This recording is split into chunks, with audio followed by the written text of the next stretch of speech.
This is my woodworking bench that I built, goodness, a long time ago.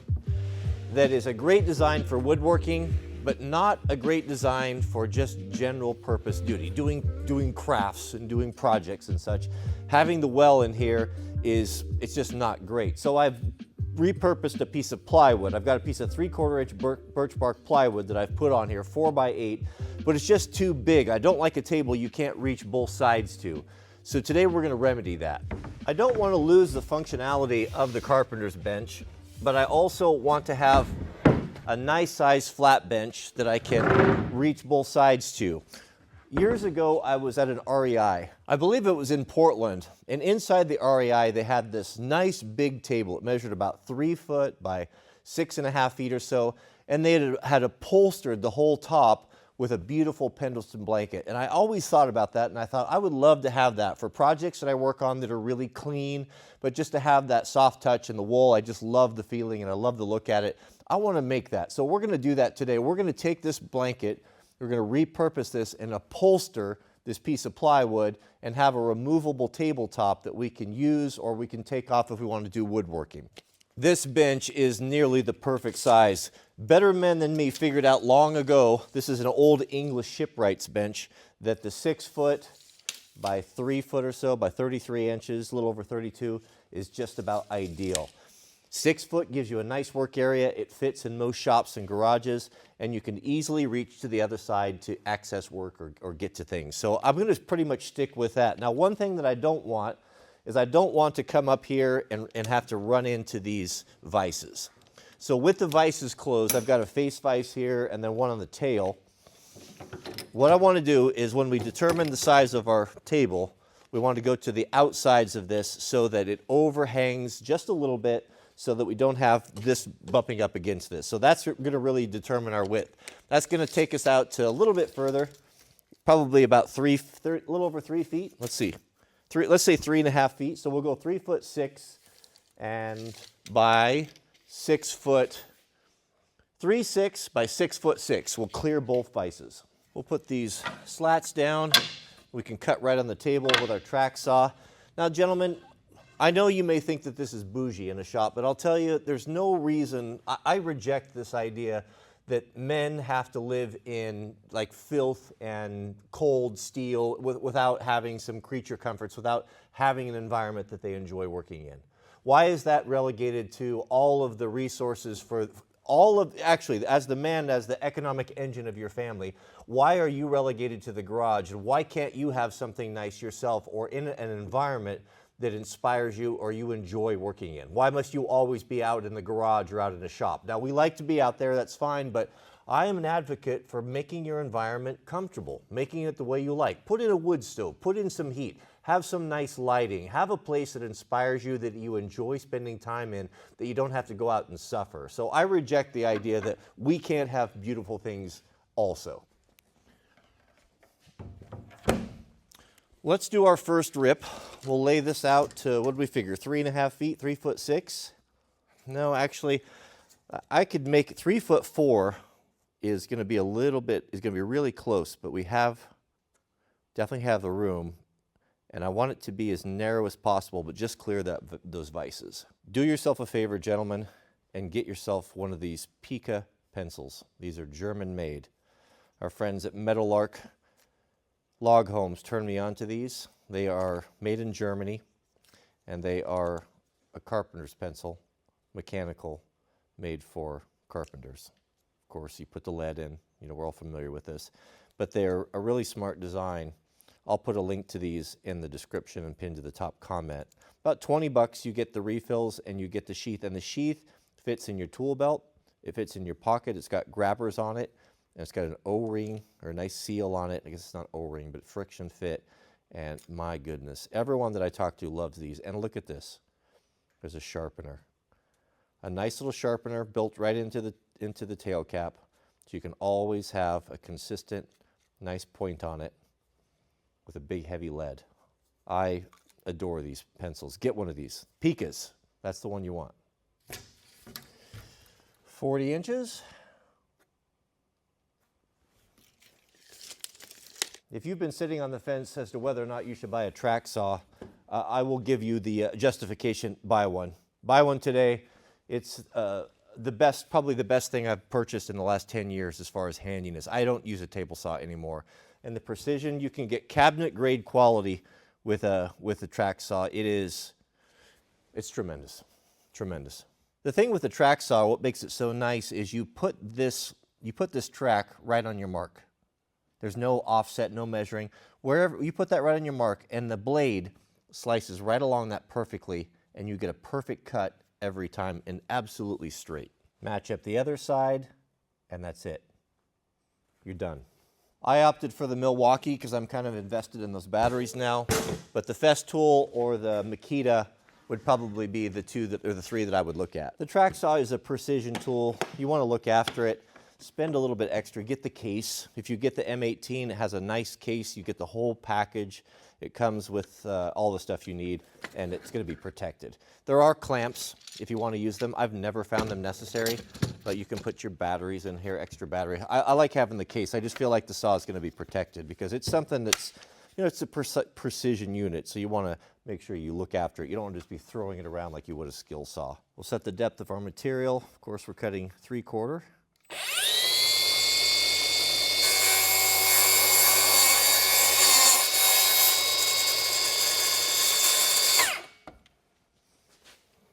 It's a lot deeper than 3/4.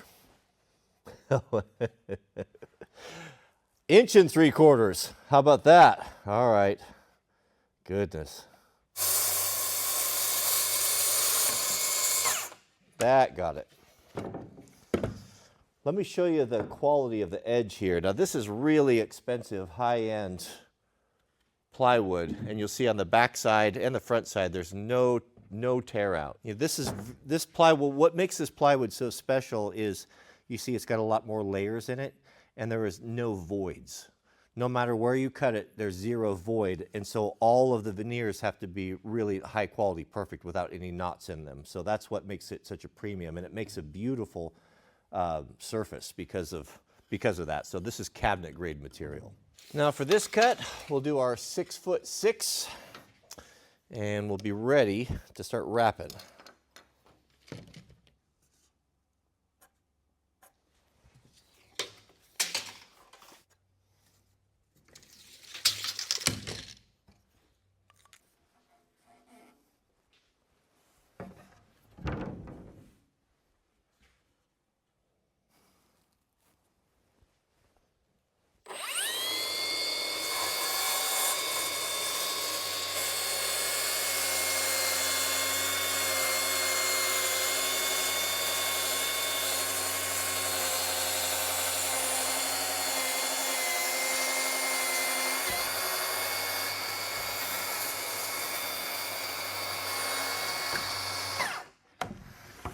Man, perfect every time. I do not miss doing this on a table saw by myself, I assure you. That looks about right. Clears the vise. I've got it flushed with the back side of the bench there. How are we looking on the back side? Excellent. We're clear of that, so when we come up, we're not going to have to worry about bumping into this.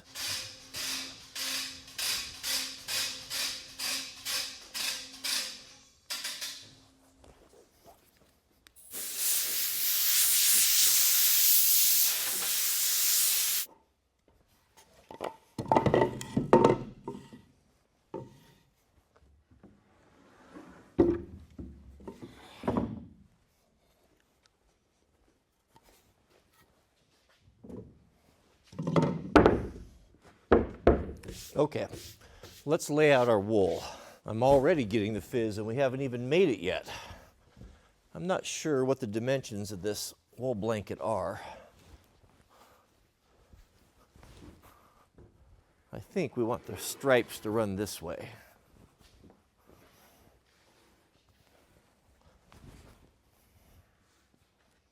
This, of course, as I mentioned, is a beautiful made in Oregon Pendleton blanket. Crater Lake Park blanket. This is the Crater Lake pattern made in the USA. One of the treasures in life, a Pendleton blanket. One of the treasures of life. That and good Pacific Northwest coffee. Now, for an East Coast man who didn't learn this in kindergarten, These are the colors of the rainbow: red, orange, yellow. You see no yellow, blue, green, blue, two greens, violet, indigo. Do you see something missing? This is not a rainbow. Not that there's anything wrong with that. Now remember, the rainbow belongs to the men of God. The sodomites and the LGBT whatever crowd have hijacked it. They're simply renting it. They do not own it. It belongs to us. It came about as the promise from God that he will never destroy the world with a flood again. So it's about high time that we reclaim it and take what's ours. It does not belong to them. We're going to want everything to be symmetrical, and I think this is roughly the way I want to lay it out. So we'll have a border there, looks like about 3 inches of blue. No, we're a little bit far that side. It's probably be something like this. If we go basically right to the white line here, towards the edge. Nope, we're going to have about 1 inch of blue border. Somewhere in there.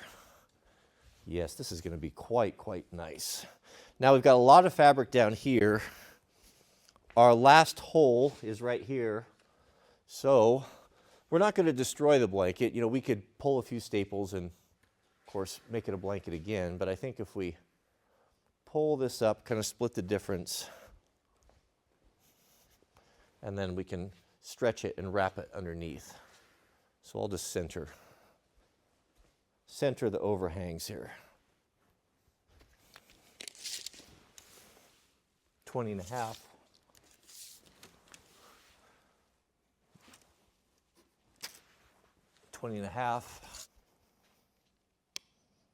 Was it not yesterday that I was mentioning that I was done buying tools? That I pretty much swapped out everything that I owned with a cord. I see a Milwaukee stapler in my future, but this is not something that I use very often. I'm going to use some 1/2-inch staples, because that blanket's going to be folded up double thick in the corners, I'm guessing.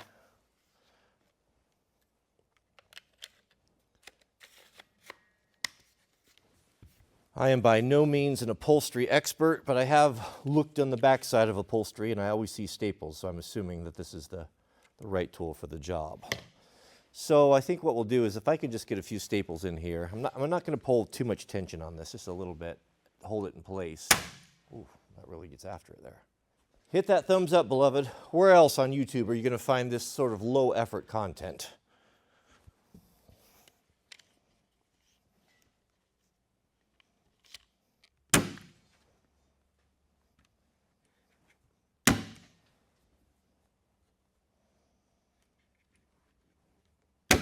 Okay, I think we're safe to flip it over. It should be pretty secure if we're careful. I've got quite a few staples in there.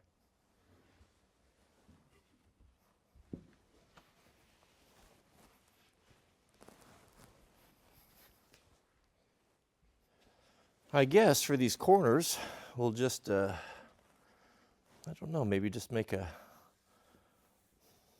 fold this under. Again, I'm not going to cut the fabric. There's no point of it. It's still a good blanket. I guess as long as they come back off the corners a little bit.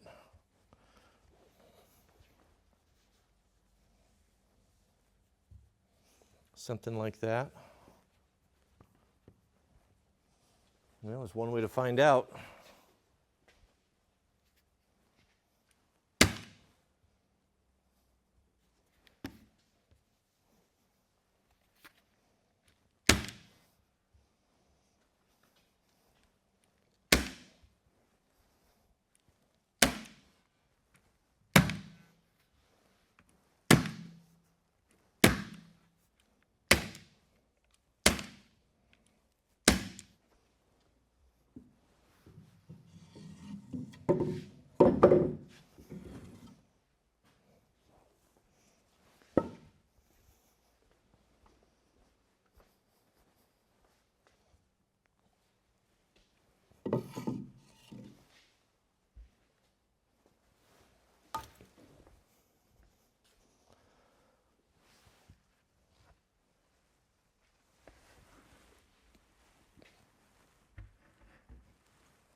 What do you think, gentlemen?